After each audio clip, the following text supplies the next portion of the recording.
Vito, here we are. It's Wednesday. You know what that means, You know what brother. that means? Yeah. Dynamite is over.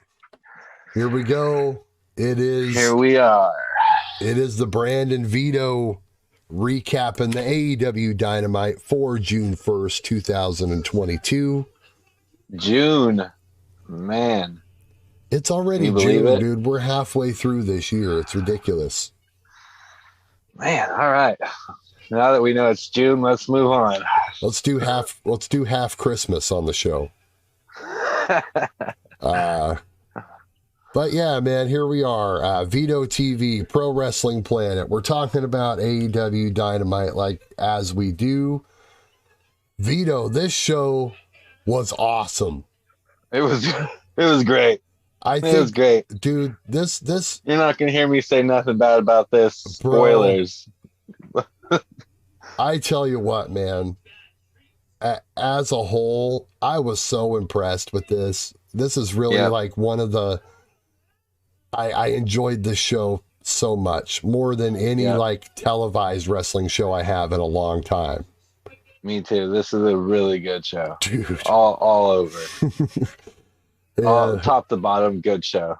So we'll just say that right off the bat. You know, if you're Yep. just, if you listen to this sort of thing just to kind of pick and sift through what you may want to watch on, you know, watch back or whatever, you got to watch this whole thing because everything is awesome. This was the California debut of AEW, which is hard to believe, man, that this is literally the first show they had in the state of California. It Hopefully, gives me hope though. right? Hopefully that You means know? they're coming to Oregon soon, huh? West Coast, get them back on the West Coast. They got a couple Seattle wrestlers in their company. Maybe at least come to Seattle. I'll make the trip. You make the trip. If Seattle's the only show they go to, If Seattle making was the the trip. closest, I would do it. At this point, Yeah. I am that high on this company and the Yeah. stuff that they're doing that I would make the trip, but I don't think it's unfathomable to see a Portland date. No. Me neither. We did the NXT pay-per-view a couple years ago, right before the pandemic, and they did the Moda Center, and of course they tarped off the top half, like the top section, but there was a good 7,000 in the place reportedly, and I got to think there's a lot of crossover with the audience, at least from that era of NXT. Probably. To now, Adam Cole main evented the show. So yeah, I think I think they could do it. I think they could do decent. At least draw somewhere between 5,000 and 7,000. Maybe not even do the Moda. You could do Memorial, and then you don't need to have a huge building. You know what I mean? WWE never runs Memorial Coliseum. It sits there doing nothing most of the time. Pro wrestling in the Northwest is big. We do it big up here. Absolutely. So. A storied area, but that's our beg and plead. AEW, please come to Oregon. Please come to the Pacific Northwest. Please. But yeah, listen to Bryan Danielson, Darby Allin, and Aubrey Edwards. See, there you go. They have built-in draws from the area there already. I like it. This starts with Punk and FTR out. Punk is so happy he's the champion. He does a stage dive off the ramp. Throws the title down first. Yeah, of course. You can't have anyone running out with the belt. Yeah. Or anything. Then we get Acclaimed and Gun Club come out. Caster's rap was awesome. He drops a sick line about making them pay like Amber Heard. Yeah, which was I love that. Yeah, that was awesome. Oh man! And this Ass Boys thing is over, bro. What do you think? I like this. The Ass Boys. I remember when it first started. It started on the Jericho cruise. Danhausen started it on the Jericho cruise. Is he responsible for the whole thing? Yes. He Okay. started the Ass Boys. All right. Because it's Mr. Ass. Right. You know, he thinks that's Billy Gunn's last name. Right. So He they're li- the Ass Boys. Yes. So they're the I've Ass seen Boys, the yes. vlogs, So, but I didn't know that he's the one that like actually started it. I thought he was yeah, maybe no, continuing it. he's Ass Boys. Okay. But I like the thing they do where they like say the wrong cities, you know, and remember their name, the Scissor Crew. Don't forget that. Yeah. You know, Sacramento, San Diego, and then the injured. I always forget his name. What's his name? Max Caster and Yeah, the other guy. the other guy. The guy that the less better the injured rapper. one. Yeah. But He says it right. You know, even though they're heels, kinda, he's still kind of face-ish. It's kind of weird. it's an interesting dynamic. They're over, but people like to hate on the Ass Boys. And what's funny is the Ass Boys are like, oh, don't call us that. We hate that name. But their dad is wearing a shirt that says Ass Boys on it. See? Right. And yeah, just like in the vlogs, you know, he would just think that it was hilarious, you know, and just like didn't really let it bother him. He thinks, you know, he gets a kick out of it or whatever. And very interesting dynamic between those four. So we get this 6-man tag. This was awesome, you know, good way to start off the show. FTR, they're full on baby faces now. In case you're, you know, not keeping score at home. Them teaming with Punk here solidifies that. Cash works both of the Ass Boys first. Then he makes a tag to Punk, who then starts working with Caster. Then Dax gets tagged in. Then Austin Gunn back in, who tags Colton back in to work over Dax. Now, Colton has a really nice drop kick. Did you see his drop kick? It's pretty smooth. It gets pretty high too, and he does that every match. It's like one of his spots, if you will. That kid's got a future. I like Colton way better than Austin, even though Austin's a good rapper. They both work hard, you know, and the gimmick is getting there, and it's getting over. The crowd was, you know, chanting Ass Boys throughout the. It's funny that you mentioned to me, Vito, in our messaging earlier about not wanting to drop language on the vlog, and I was going to text you and be like, well, I'm going to have to say Ass Boys like 15, 20 times. So, like, I guess it just really doesn't matter. It was that other word I was using. Right. Out of my pure anger, which we'll hear in just a couple minutes. Very momentarily. Get that bleep button ready. They do a bunch of quick tags. Basically, you know, Gun Club puts in some double team work. They go to commercial. Caster gets tagged back in. And then Punk gets the hot tag. It's a very interesting hot tag. They didn't really drag it out too much. It was weird because I think they wanted to go to it a lot sooner, but they had to wait for the commercial break to come back. And then, like, I kind of missed that, I guess. Yeah. No, it was weird because, like, by the time the commercial, you know, by the time they came back from commercial, it was like the momentum had, like, stalled quite a bit in the build up. But, you know, it was fine. You know, stuff happens. It's live TV. Punk gets that hot tag. He almost falls on his face because he trips on the rope jumping in. I saw that. And so, you know, we're lucky he didn't break his neck. Punk and Cash clean house. Punk back body drops Cash over the rope to attack a couple of the guys on the outside. Punk tags Dax in. He hits the GTS on Austin Gunn, who falls right into the big swig. Is that what it's called? The big rig. The big rig. Okay, not the big swig. The big rig. It's for Brody. They named it after Brody. Oh, okay. All right. Well, pardon my ignorance on that one. And Dax makes the pin. I'm here for. Cool finish. Great match. Yeah. Punk and FTR pose with all the belts. What'd you think of this one, Veet? Did you see when Billy Gunn got on the apron and I think it was Punk who tried power bombing one of the boys into him? Right. He got And he involved a dropped couple short. times. I browsed over that, but yeah. He dropped short of the power bomb on the rope. He might have hit the bottom rope maybe, and Billy Gunn took the took the fall off the rope anyway. I was like, oh, you're so sweet still trying to do something like that. Good job, Billy. Right? Yeah, he's It out was there such taking a bumps. yeah, it was such a sad spot that I was like, why'd you even try to bump? It was ridiculous.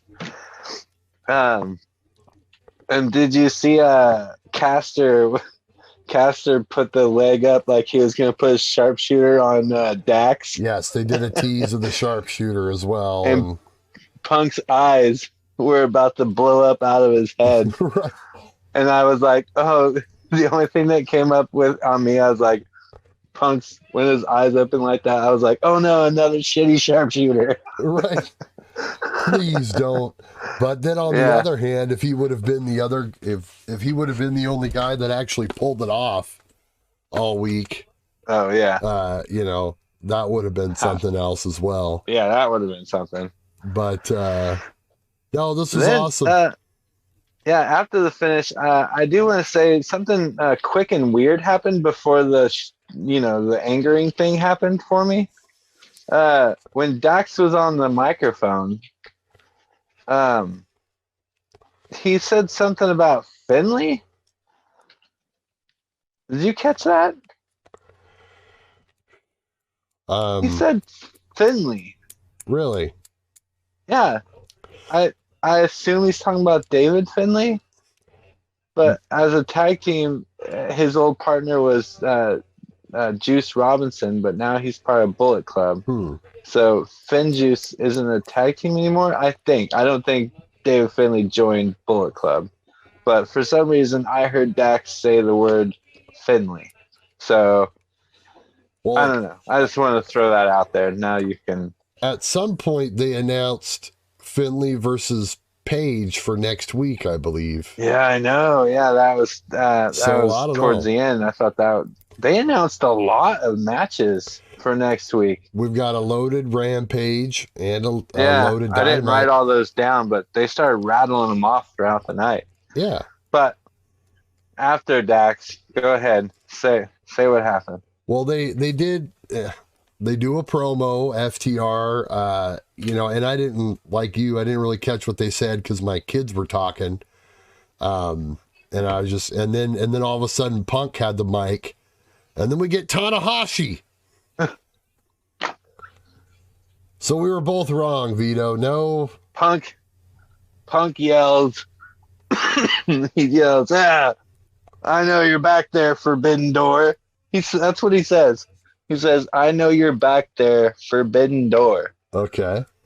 He says, excuse me. He says, what's he say? Show me who I got. Or something like that. I think he was expecting someone to show up on a picture of someone to show up on the screen or something. Right. I was like, oh yes. You know what I'm thinking. I was like, Kenta is coming. Kenta, here he comes. They do your boy Vito dirty. They do him dirty. Like you said, we got Tanahashi, not Kenta. Well, what are they going to do, Brandon? How are they going to swerve it? How are they going to put Kenta in there over Tanahashi? I don't know, man. It's kind of one of those things where I don't really watch a whole lot of New Japan, but I get the impression that Kenta's kind of like mid-card there at best. So, you know what I mean? You're right. So that's kind of the problem with having that match. So we can't have mid-card wrestle the champ? Is that what you're saying? Well, I mean, that's just not the hierarchy of how they do things. I mean, it would be a great match, and I can't remember who I had Punk or anyone against right off the top of my head. I went and looked up my notes, and if you were watching our video or listening to our podcast of Forbidden Door the Forbidden Door prediction. Yeah, Fantasy armchair booking. predictioning. Fantasy booking, that's the word I was looking for. There you go. Fantasy booking of Forbidden Door. Right. I had Tanahashi going against Andrade. So now Andrade doesn't have a match. Thanks a lot, Punk. So Kenta was right there, too. do you think that, I mean, so Punk goes against Tanahashi. It's going to be amazing. Right off the bat, let me just say that. It's going to be amazing. It'll be great, but do you think this is the only main event, or do you think we get like Okada against somebody as well? Oh, yeah. Oh, I mean, Okada's going to be someone. Or is that going to be it? I mean, is that it? Is it just, I mean, that can't be it, right? I mean, you also got to have Okada's going to get someone big. Yes. Yeah, Okada's going to get someone really good. I don't know who. So apparently that's the plan, is to have not a champion versus champion, but have each champion. Which you said originally that'd probably be a bad idea, having champ versus champ. It would have been interesting, but then there's a lot of political BS that they got to deal with, and this way, just each side can keep their belts and whatever. There's no kind of political bad blood or anything like that. But so we get that. Now Vito, bro, MJF out for a promo. They advertised that he was going to do this promo during the first match, and I was like, okay, well, that's interesting. Because I was surprised. Right. We're hearing all these, if you read the sheets and everything, it says, it said that he was going to be taking time off and this and that and the other thing. Plus, I guess we just didn't really expect, at least I didn't, that he would even be on this show. And I didn't really write down what he said because I just sat there in awe. Me too. You know what I mean? I did have a couple questions for you though. Okay. And a lengthy statement. Go for it, my man. So we said a lot of stuff, right? And it was all really intense. He basically was trying to, get fired at the end. Basically, he's just talking shit to the boss, Don't get paid enough. Pretty much everything the internet says.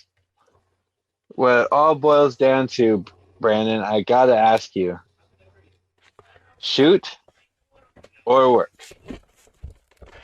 It's a work shoot. Yep. This is your classic work shoot. Yeah.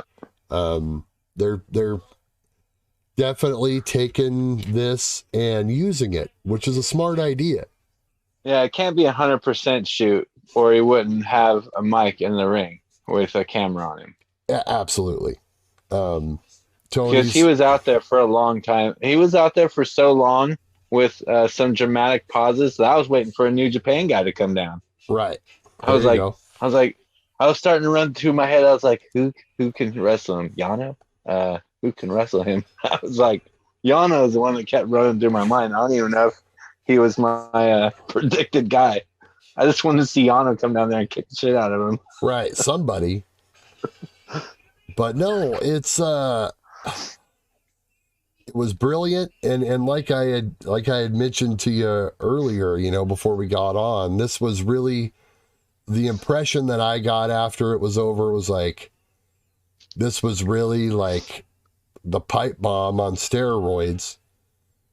If you look at this is like, and, this was literally, I think it outdoes that promo. And we'll have to see, like, kind of how the crowd was turning. He had him kind of confused, but teetering. I mean, they were cheering and going back and forth, but I have a problem with something that he said. What's that? He said that he's wrestled so much and carried this company on his back and blah, blah, blah, blah, blah. Okay. I did some research. for tonight's conversation, if you will. Oh my God! All right, lay it on me. So when he says carry the company on his back, the company's been around for 3 years, right? Right. So would you take his 2022 record to prove that fact, or his career record? Well, what's the difference? What do you think? Well, he's only had 5 matches in 2022. Right. As opposed to Eddie Kingston, who's had 7, Darby, who's had 13, Dante Martin, who's had 21, Hangman Page has had 10, Wardlow's had 14. He just had his first match for the company last night or tonight. Right. And he's already had 14 this year. Scorpio's had 12, Sammy's had 13, and Starks has had 13. So pretty all lightweight. Just this year. Yeah. So his matches have been bigger matches. They've used them less, really. Yeah, sure. That's what I'm saying. But his career is way smaller than all of those guys, too. Really? Amount of matches. Oh. Now, you can say carried it on his back by, like you just said, big matches. But as far as amount of matches, he doesn't even touch all those guys. Eddie, Darby, Dante, Hangman, Wardlow, Scorpio, Sammy, and Starks, and many more. Those are just the ones I chose to pick. I really like that you brought up that point, and that really makes me think as well. And this thought just came into my mind. And I'll play off of you on this as well, that was maybe kind of a flub, and maybe he should have directed the promo more or less about, his speaking ability. Of course, you have to kind of talk about, in-ring stuff a little bit, but I think it would have been more, maybe more impactful if he talked about what he really brings to the table and why people really want to see him. For the most part, is because of what he's going to say. Yeah. I mean, for example, the work right is here, fine, but I'll it's the mention promos. 2 of these.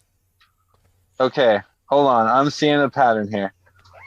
His losses are only, he's 31-12 in his career in the last 3 years. Okay. Now, of all those guys I mentioned, he's got.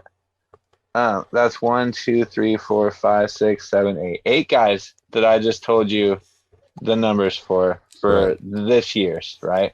Uh-huh. So he's got less losses than all those guys except for 1, 2, and 2. Okay, 2 of those guys have less losses, but both of them, all those guys on there, on that list, have more wins than him. The only one who has more wins and less losses are Starks and, surprise, surprise, Wardlow. Huh. Ricky Starks is 47-11, and Wardlow is 51-8. Well, 52-8 now. Well, we appreciate that deep dive into the stats there, Vito. We don't get that sort of thing every week on this podcast and on this video here. So, no, Yep, I mean, no problem. My pleasure. The numbers don't lie. The numbers don't lie. And actually, that's what I like about AEW, that they keep track of their stats. And they have that ranking system. I like it. Wins and losses matter. So that's what I like. They do matter. I can actually go look that up.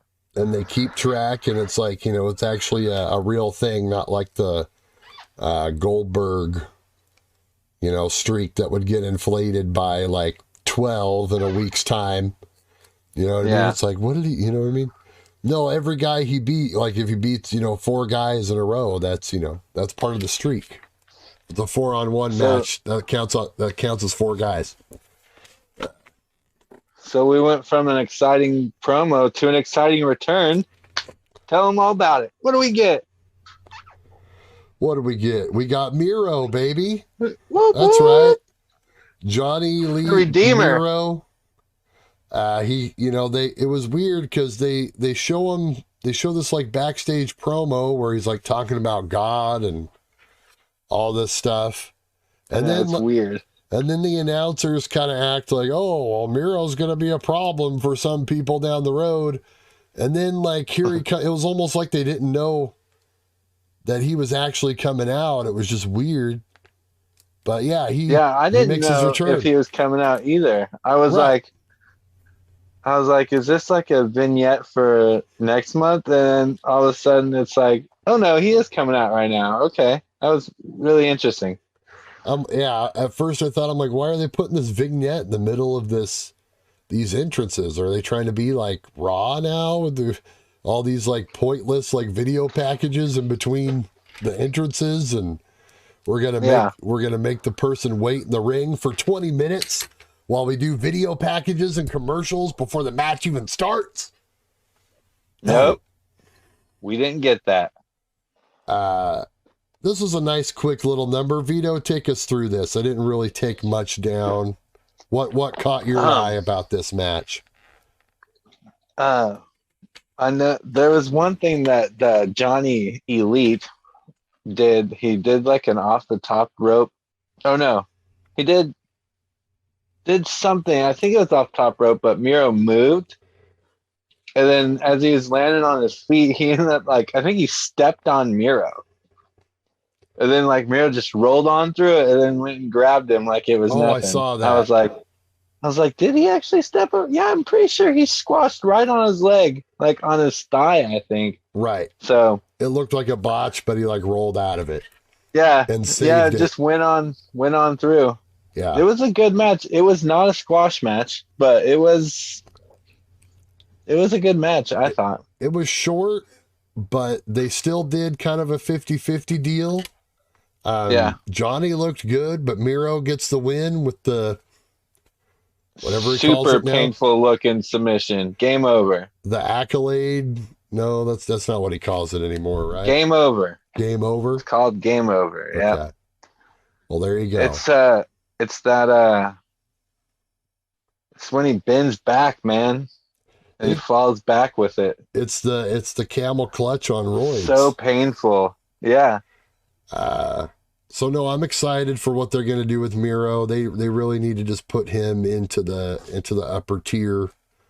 He's coming back for that TNT title as soon as possible. Oh, I hope they don't stick him in TNT land. I mean, maybe he would bring back some legitimacy to that division, because that's been a lot of people's complaints that I've seen.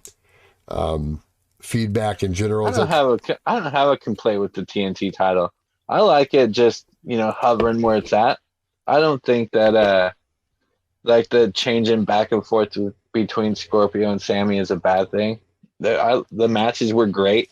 I mean, it's wrapped up now. It wrapped up kind of, but I think it's fine because I don't see TNT as a mid card, not like the 24/7 title. Oh, it's much more prestigious than that. I think it's more prestigious than the Intercontinental and US title too. I mean, at this point, it would be hard to make an argument. I guess we could debate that, but it's kind of like an apples and oranges thing, when you compare across the companies at this point. I mean, yeah. Most of that, it's how they're treated and represented. Honestly. Oh, for sure. Who's the Intercontinental Champion right now? I want to say it's Ricochet, but I don't know that for certain. It's on SmackDown, and I don't really catch SmackDown that often. I thought that was the U.S. title. The U.S. title's on Raw now, and that's Austin Theory's department. Kind of sucks. He's okay, but I'm not super high on him. I guess they're doing okay things with that one. Anyway, moving on. But yeah, no, Intercontinental right now, Ricochet's feuding with Walter, and that's good shit. Yeah. But, Walter's cool. It comes and goes. But anyway, yeah. We don't hate WWE on this YouTube or podcast. This is not no. Just politely comparing titles. No. I mean, no, it's fine. We, There are things. Just want to clear that up for the watchers and listeners. There are things that drive me nuts about WWE, but I love both companies. There are things I love about both of them. I'm higher on AEW currently. Oh, yes. Like a lot of us are out there in the IWC world, but it's just, it is what it is. It is what it is. It is what it is. But yeah, speaking of WWE and sports entertainment, your guys, we recap Anarchy in the Arena, and we got the Jazz out, brother. The Jazz. Which you are a proud member of, right? Absolutely. I'm on board with this. They do a promo. The guy. Hey, hold on a second. I just got to point something out. What? In the beginning, you were worried. Oh, let me fix my camera here. There we go. You were worried about Jericho and his music as a heel, but I think that he has found a way to use it as a heel. I like it. Like tonight, he shut it off before it even got to the sing-along part. Before the chorus. Yep. Which was perfect. Shut it off. Yep. Yeah. He found a way to use it. Exactly. Yep. That way he could still use the music, but still be a heel about it. I think it's brilliant. Jericho always finds a way to figure shit out, dude. He always figures it out. That is one thing you can count on with Chris Jericho, is that he will figure it out and make it entertaining and make it make sense. I love that, man. And no, what's his name in the Jazz? Not Menard, but the other guy gets the mic and he does the AEW Galaxy thing, and he says, "Appreciate us," with a wink. So once again, a little nod to the Big E and the Big Dog. Big E and the Big Dog. The Big Dog, if you will. I thought that was a brilliant line. But yeah, no, we get, they're going to keep this feud going with the BCC in Kingston. Eddie and Regal come out. Eddie has Regal do the honors to challenge them to blood and guts. Jericho refuses, says Kingston belongs in a cage, not them. And then Ortiz sneaks in and attacks Jericho, cuts off a lock of his hair. And, JAS had went to go chase off Kingston, and this allowed this to happen. So they come back to make the save. And then Jericho gets on the mic, accepts the challenge for blood and guts only if Ortiz accepts his challenge for a hair versus hair match. Now, let me think about this for a minute. Who do you see losing that match? Because it's got to be Ortiz. Ortiz's hair is like a style. Like he styles his hair in like little tiny braids, and he always does it. Sometimes it's in a big afro. It's like part of his character almost. Now on Jericho's hands, he's a front man of a rock band. You can't have a bald front man of a rock band. Are you kidding me? He's rocked the short hair before, but... Oh, you're right, he has. Yeah, but he's thinning a little bit up there. Yeah. Okay. I forgot all about that. Okay. I know all about that myself, man. And he's thinning a little bit. That's why I don't see him cutting it right now. So Ortiz and his awesome hair is losing it, huh? Plus, he's got to get a little bit more heat going into this match. Yeah. And he's also going to burn him because wizards burn. Right. I love it how, Kingston is a psycho for bringing out the gas and trying to light him on fire, but he's in complete denial about how he's burnt people. That's another little great layer to that character and just what Jericho is doing. I'm a wizard, and wizards burn. I'm like, wizards burn, dude. You learn something new every day. Wizards burn. And it's actually part of his name graphic now when it comes out. He's the Wizard, Chris Jericho. It's actually on there, so it's official. Did you hear what Becky Lynch said? Yes. We talk about Becky Lynch a lot on our AEW podcast. She wants us to talk about her, I guess, from doing this stuff.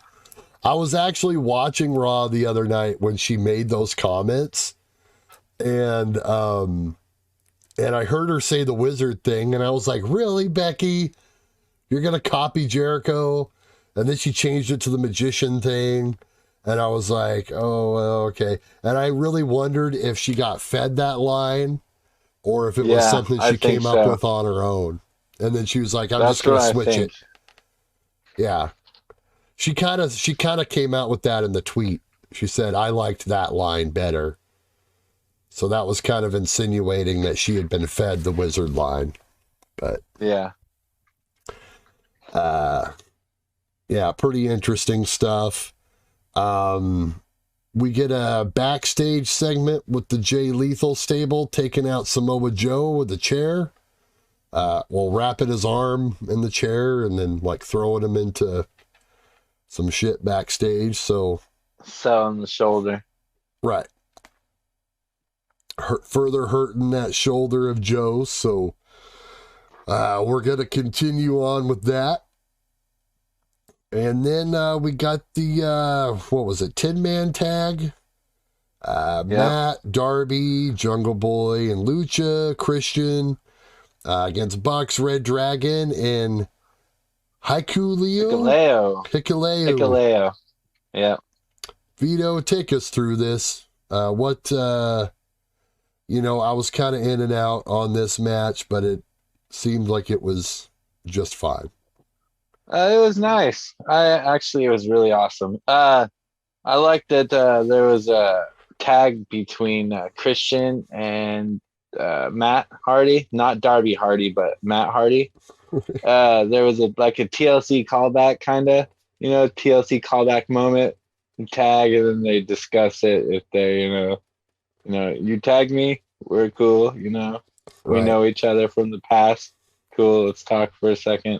Fans, yay! Right, man. The commentators commented TLC. It was an interesting, not awkward. Could have been awkward if something happened, but it was cool for us nostalgia guys. Yeah. Jungle Boy hit this awesome hurricane from the top rope to the outside. Great, beautiful. It was really just action all over the place. Great action. Spots were hit. Every guy hit their spot. I don't think anyone did not hit their spot. But it was great. Great finish. Bucks ended with the Meltzer driver on Jungle Boy, right? And Red Dragon hit the high-low, too, at the same time. Oh, okay. Yeah. It was a simultaneous type finish. Bucks get the big win in their hometown. Yeah. The Cucamonga Kids, as Jim Cornette calls them. From Rancho Cucamonga. But, this was, definitely, and I'm surprised that there was no real, follow-up kind of thingy here. I imagine we'll get the angle, their Forbidden Door angle within the next couple weeks, but. So, our AEW podcast / YouTube show would not be the same if we didn't discuss Jeff Hardy. Well, who was gone from this match because he was injured, and that's how we got Darby Hardy. Right. Just like Cole was not in this match, which is how we got Hikuleo. So, right. Jeff was out. I wonder if that has anything to do with how he's been so oldish. Well, yeah, and then, they even came out and said that on commentary that he needed to heal up, injuries from the match or whatever. It was just kind of how they sold it. They still had him there. From matches three weeks ago. It's a tough scene. It's a tough scene Yeah. with your brother Nero. Yeah. Which is funny because, like, literally, like, my daughter, like, that's her association with the Hardys, because, like, she doesn't have that broken. Right. She doesn't have that like, our generation, like, grew up on the Hardy stream. Right. Her first exposure to them was that. So every time she sees Jeff and Brother Nero, and I'm like, oh, I forgot about that. Like, I don't even really think about that hardly, but pretty interesting. We get a backstage Swerve in his Glory promo. Weird. He introduces a bunch of, like, music industry friends that he has. Didn't really catch who they were. And then he started talking about, like, Shaq and Kobe, and I was like, neither of those guys are Shaq and Kobe. Like, I was really confused about what he was talking about. They were associated with them somehow, or I don't even know. I don't know. I tuned out.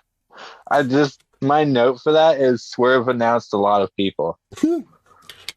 I will say, I listened to Swerve on Jericho's podcast. I think might have been the latest episode.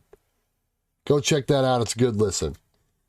Yeah. He talked about how he's like a rapper and stuff, and his exit from WWE and that whole thing. It was a pretty interesting story. He really kind of got the shaft. Oh, yeah. Everyone pretended they liked him, basically, and, when it was all... Yeah, and the whole team got shafted. The whole... Hit row. Hit row, yeah. They all got shafted pretty much one at a time. Yeah.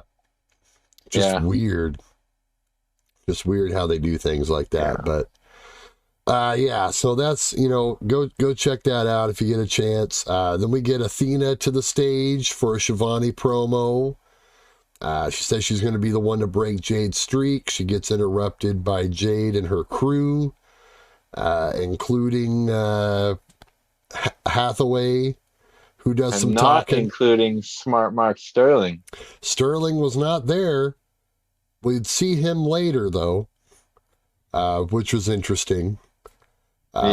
We'll get to that, of course, but Hathaway is announced as his publicist, or Jade's publicist is what Excalibur describes him as. Anna Jay and Statlander come out to even the odds, and they do a standoff. Gets broken up. So we're going to get that 6-chick tag probably, and that'll lead into Athena. It's called Jade. Trios, Brandon. At some point. Trios. Trios match. Trios, Shios, Shios. It's a Shios match. I like that. Cheetos match. So, what I've gathered out of that is when Jade handed him the microphone and said, "This is the best speaker." Right. So, publicist equals speaker, manager. So, that's what a publicist is, a mouthpiece. So there it is. Hathaway's her mouthpiece. Just there it is. Jade can't talk anymore, so Hathaway's there to talk for her. What's his name? Malcolm Piven? Is that his name? Well, his old gimmick, Malcolm Blevins. Now back to Stokely. Back to Stokely Hathaway. Stokely Hathaway. And just such wordy names. His name couldn't have been like, Steve Earle or something. I don't know. Anyway, so this will keep going. Then we got Wardlow out. he walks to the stage, and then they finally kick on his entrance music. He got full on Goldberg. They watched, the camera got him all the way from the backstage, almost from the parking lot. I thought it was a nice touch. It was. He's definitely going to be the next Goldberg. Like I said, his record is 51-8 in his career. That's pretty. I mean, it's not 51-0, but 51-8 is pretty good.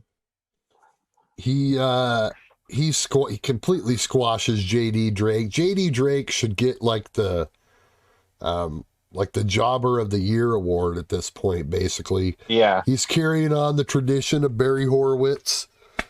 Yeah. And the Brooklyn Brawler, all the great jobbers of all time. Yeah. That's what he he does. 2 power bombs and a foot cover. Yeah. No problem at all, of course. And then, like we mentioned, Sterling comes out. Actually, Shivani goes to try to interview Wardlow. He gets interrupted by Sterling.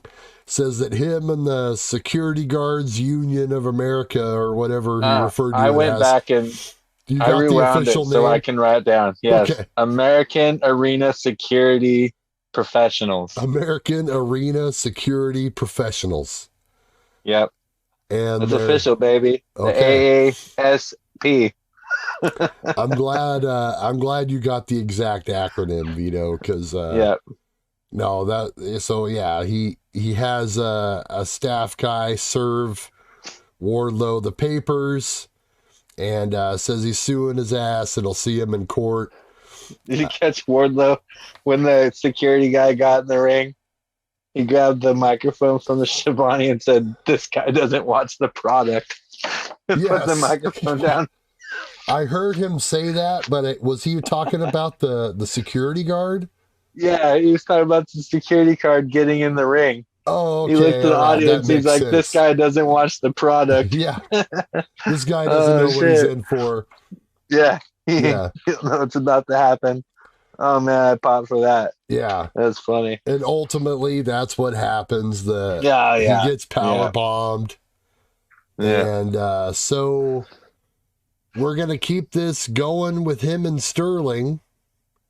Even though it's kind of brilliant, they ease out MJF out of this into something else, and which we didn't really. We kind of, we talked a lot about it, but I didn't get the chance to ask you coming back, the MJF deal. Where do we go from here? This has got to be like Austin McMahon 2.0, right? Like, that has to be where this is going.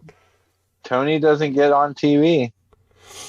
He came out with Martha at the pay-per-view for a second. Yeah. Yeah, I mean, he comes out sometimes.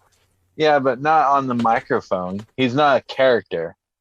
Right. He comes out as Tony Khan to, hugs and show checks and whatnot, but he's not going to come out and argue with someone on the microphone. Right. You know what I mean? He's not Mr. McMahon. He's not authority figure number 2. You know what I mean? So this kind of, I don't know, man. This kind of, I can't answer what's going to happen with MJF. I'm waiting just like you. I'm not even going to make a prediction. I can't tell you. All right.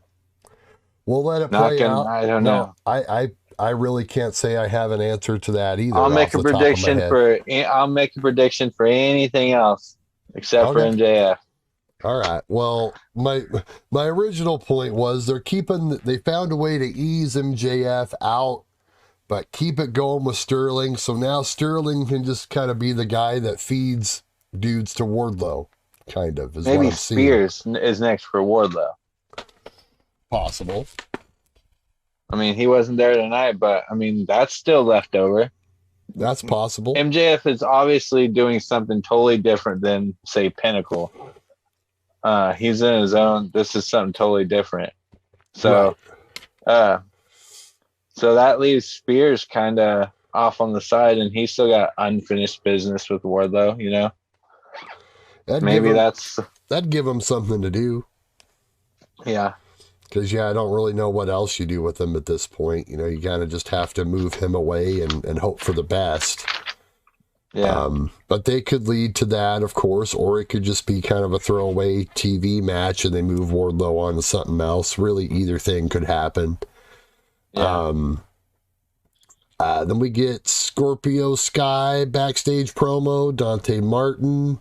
That sets up their match for Rampage on Friday. That should be awesome. It's funny that Dante grabbed his hand while he was trying to turn off the lights. It's like, oh. Yeah. He C-blocked him. Yeah. On his gimmick. That should be a great match. I wish I knew what time Rampage was on. Maybe I'll set the DVR for it and just hope it records. Because they keep changing the time of the damn thing. But what are you going to do? Next up, we had an awesome tag team match. Dude, this was probably my favorite match of the night. Yeah, take that, Becky Lynch. Right? Bro, Britt Baker, Jamie Hayter, Ruby Soho, Tony Storm. So much cool stuff happened. Vito, take us through this one, and I'll kind of add some flavor to it at the end. Tony Storm did a rope change after a drop down. Have you seen that before? Yeah, wasn't that sick?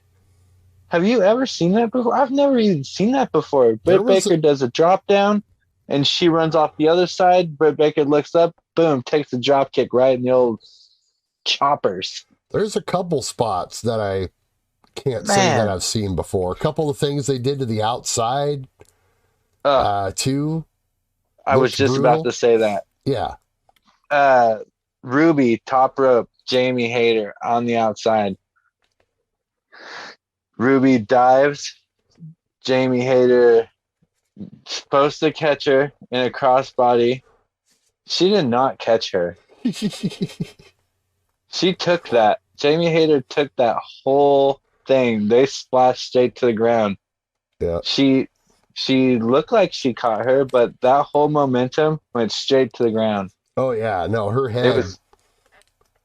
It was great looking spot, and it was so fast. You're not supposed to see that fast. That's why it was so weird looking. Right. But no, she did not catch her. Yeah. Well, for a fact, either way. It looked awesome. It looked like neither of them got hurt, but it was great. These girls worked their ass off. Yeah. That's the thing, though. It was... when I say she didn't catch her, it's like she didn't... It looked like she was supposed to catch her in, like, the crossbody form. Right. Ruby hit her on target and everything, and it's like Jamie Hayter's body collapsed underneath Ruby. Oh, man, it was so good. Yeah. It was a more realistic impact. Yes. Looked brutal, but more realistic. Yeah. Yeah. For sure. No, they did all kinds of great stuff here. And like I said, this is my favorite match of the night. Really stiff. Super stiff, like kicks and stuff like that. Yeah. No, and then we get a surprise finish. Yeah, the finish was cool too. I enjoyed the finish. It was like it's kind of weird because Jamie Hayter almost hit Britt Baker on the ropes, but that's the way Britt made it look. But they weren't like really gonna collide the way they were going. I was like, wait a minute, you guys. I mean, it was close, but it's like it wasn't gonna work out. Right. And she's like, oh, okay. Yeah. But yeah, then you're right. It was like two reversals and weird looking Sister Abigail looking thing. It was a little bit of like miscommunication was just kind of the whole thought. Yeah. I think was, which is simple enough. Yeah. And it still was good. Even if it was a little rough, it didn't ruin how much I enjoyed the match at that point. No. It was like, no, it was still fine. Yeah, no, I think, gosh, it's a shame that they don't have girl tag titles. Maybe they don't need those, but I think especially these two teams, I would love to see do more stuff. I mean, I think Jamie Hayter and Britt Baker are gonna split up soon.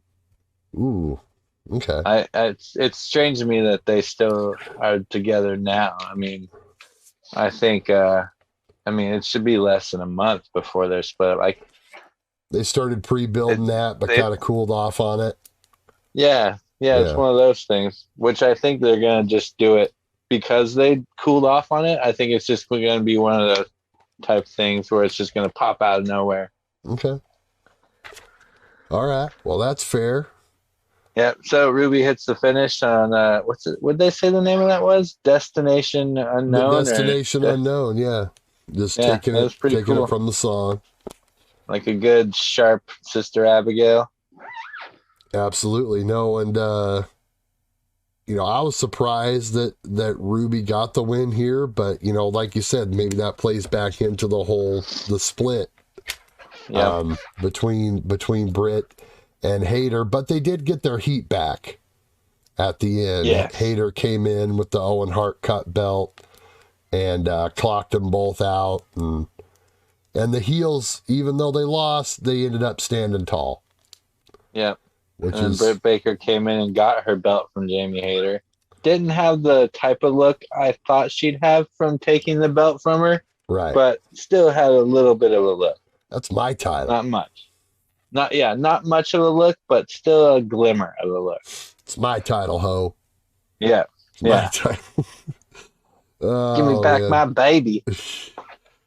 Oh, man. Then we get the main event, right? Unless I'm missing something. We roll into the main event. Main event time, baby. Daniel Garcia, Jon Moxley. Mox bleeds into this, a couple minutes into the match, and we get a nice stiff fest here as well. Moxley is the best bleeder. He loves to bleed. Do you think that they should go, I don't know. I was kind of thinking that maybe they should do the Wild Thing New Jack deal full time. I don't know if that's too gimmicky for Mox. He would probably never go for it. But they should do every one of his matches. Yeah. Kick ass to a soundtrack. You know what I mean? I think we need more of that in wrestling. I think they just need to do it. He needs to be that guy. I don't know. So at the beginning of this match, they announced that Blood and Guts is going to be June 29th. On a Dynamite episode, right? Yeah. Well, they did. They said Dynamite later, but I found that out later on. But it kind of threw me off because June 29th is only 3 days after Forbidden Door. So I was like, man, that's really quick to do that. But you're right. It is on a Dynamite, which makes it even cooler. A Blood and Guts Dynamite. You know what that sounds like to me, bro? And I don't know. It could sounds be like we get to review a Blood and Guts match. Well, absolutely that. But if they're going to do that 3 days after Forbidden Door, that makes me think that they're building to that and that all 10 of those guys are off the show. No, that can't be. You can't not have Danielson on the show. I mean, everyone else. Moxley. Definitely Moxley, too. Everyone else is kind of up for debate. Jericho, I guess, too. Right? But, I wonder if they. Well, they're not going to have, death matches or something. Right. I mean. Maybe they just have. Yeah. I guess that'll still make sense. Yeah, they can still do it. And just if it was the other way around, I don't think so. I don't think they could have a Blood and Guts match on Sunday and then go have a New Japan match on Wednesday. And then follow up with that, yeah. Yeah. Well, Mox gets the win. And, we had Regal and Jericho on commentary, of course. They were great. Regal was in a crazy, weird, good mood, wasn't he? He was spouting stuff off. Dave Taylor was in the audience. Macaulay Culkin was in the audience. It was a weird situation. Squire Dave Taylor. Yeah. Man, that's a name. Going back. That slam on the stairs. Did you see that? That was ugly. Brutality. Yeah. This match was I love Moxley, man. Right. They just took the aggression and the intensity up like a step further from the girls. Threw a little bit of blood in there. That's how you top off a show. Garcia tried doing Moxley's elbows. Did you see that? Oh, gosh. It looked so weird. Yeah. His little chicken arms trying to do it. I was like, stop doing that. You know, Garcia looked like he was like selling when he first came out, didn't he? Wasn't he kind of still selling injuries from Anarchy? I didn't notice that. In the arena? He looked like he was kind of hobbling a little bit. One thing I can say is I saw an actual good sharpshooter. See? So there's still hope.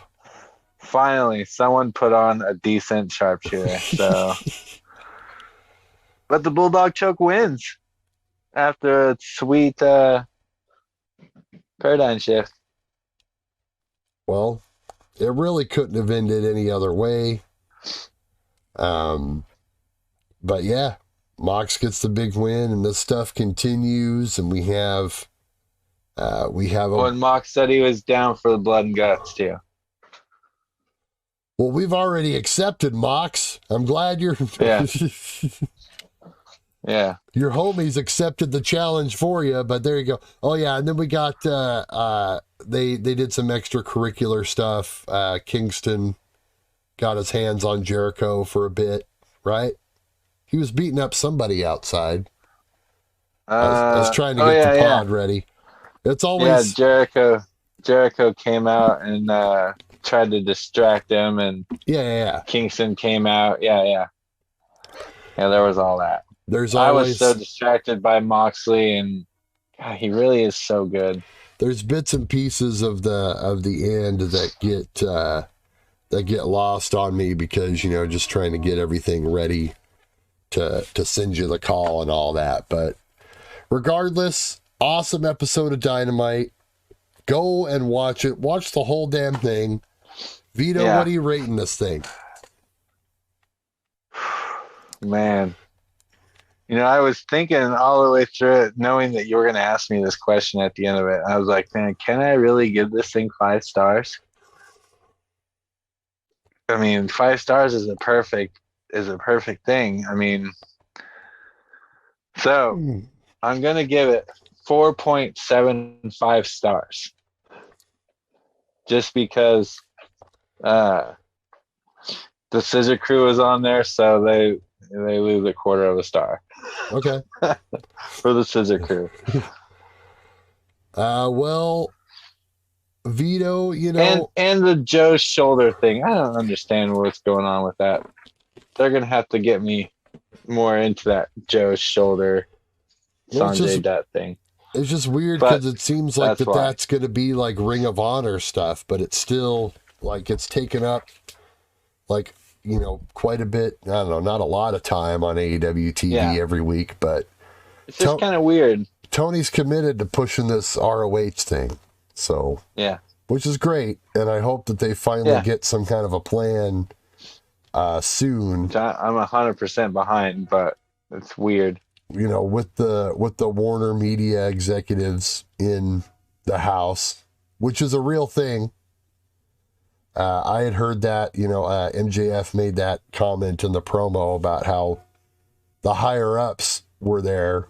And I did hear that as well over the weekend, that like there were going to be people checking out the product, you know, that had like, you know, say or whatever in like their whole new business, you know, whoever, Warner Media, you know, whatever the whole thing is. So Vito, you give it 4.75. Yep. I'm going to take it just a slightly down from that. Like I said, it's one of the best shows I've watched in a long time as far as TV goes. Still, with that being said, the main event was great. semi-anticlimactic for me, though. So just for that, I'll put it down to 4.5. Just a step below yours. That's your best record for AEW Dynamite. Absolutely. Absolutely. And you could argue anywhere between 4 and 5 stars on this show, I would say. But I think it was great. You know, if we had a little bit more high-profile main event, I think it's a 5. And the main event was great, don't get me wrong, but it just wasn't high profile, you know. It just didn't feel like an important match. It was a good match, but it didn't feel like super important, if that makes any sense. Oh, for sure. So, that's it, my buddy, my dude. That was a good night. We rocked and rolled this awesome episode. Like I said, once again, check out this episode. Go on your Hulu or on your whatever. Wherever you get your wrestles. Wherever you get your wrestling. Vito, plug some stuff for us, buddy. Oh, man, Vito TV. Come and watch it. I got a few videos. More videos are coming every week. Vito TV. You can see Vito on Power Pit Pro Wrestling as well. Yes. Right? Unfortunately, we have not got to talk about this, so this is breaking news to you too, but our show this month has got canceled. Oh, okay. Wow. So we'll discuss that after this. But okay. So our next show is, I believe it's July 2nd. Okay. So look forward to that. There's also Power Pit on YouTube and all the other socials. So Power Pit Pro Wrestling, Roseburg, Oregon. Sweet. PWPlanet.com. Vito. That's right.